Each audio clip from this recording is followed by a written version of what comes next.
He's the hardest working man on this field. He really is. 1 minute. So we're going about water levels and the water levels in the boiler. And if you can imagine being on undulating ground, there's a good word, or uneven ground.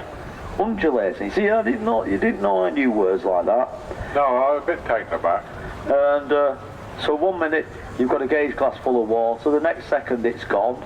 And you're permanent to do this, and it's a little and often job, as I call it. A little and often, so you're a little bit of coal, a little bit of water, a little bit of coal and water. Of course, obviously everything's thrashing around quite quick on these small engines, and plenty of oil.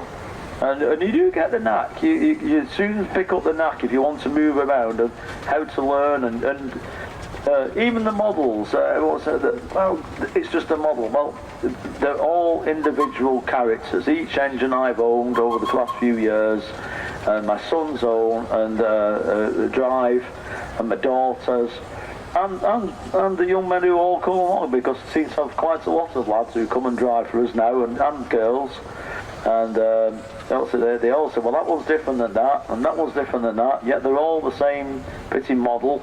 And each one has a character of its own, and you become to love them. You really do. They become part of the family, you bring them home after a weekend of the rally. You think, well, we broke this. We need to sort this. This is worn out, or whatever. And you get the spanners out, I try and operate a lathe. I say the word loosely, try. And make bits and pieces. To the chaps who actually make them from scratch, and I've never done that. They're very, very clever men. They really are. Well, there's the two farmers coming around again. As I say, the front one was new to the jockey club for grinding oats, and then Tommy Henderson Bulleid, the very good engineer over at Hay-on-Wye there on the Welsh borders. And oh no, it isn't. They've changed. Oh, this will question him now, you see. This will question him now. Hay-on-Wye Literary Festival. That's the only thing I know about that's the Gibbons and Robinson. They've done a little sneaky change. They changed over. Down the bottom. They were down the bottom. Very old engine. Only one of its kind in the world. How long ago? Robinson. And still got the Fowler A4 on the load behind it. These good chaps have been now given the rides. Handsome engine coming round. Sandra and Terry Sleemans from Cornwall. At Foden's didn't build many traction engines. They were mostly. Thank you, Richard. Mostly steam wagons, and it's unusual, but we've actually got 3 Fodens here, traction engines, and normally you think it's quite exciting if you get one. Another unusual engine, or not unusual, but rare engine just going down, that green one, the Aveling Avalana. Again, there's not many big Avelings, they're mostly tractors or rollers. Big Fowler there, Steam Road Transport, carrying the WD mark on the side.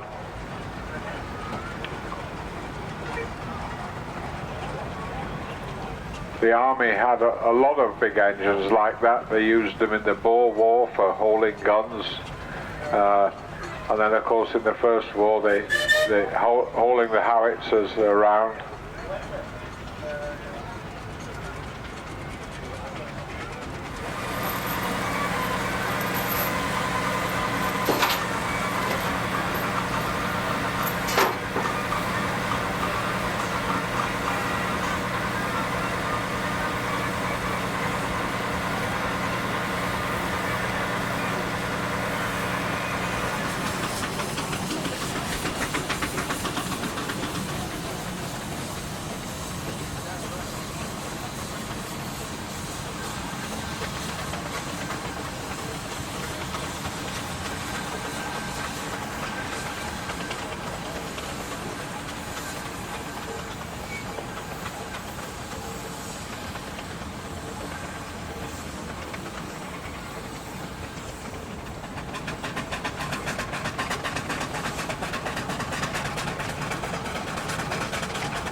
see the trailer steering.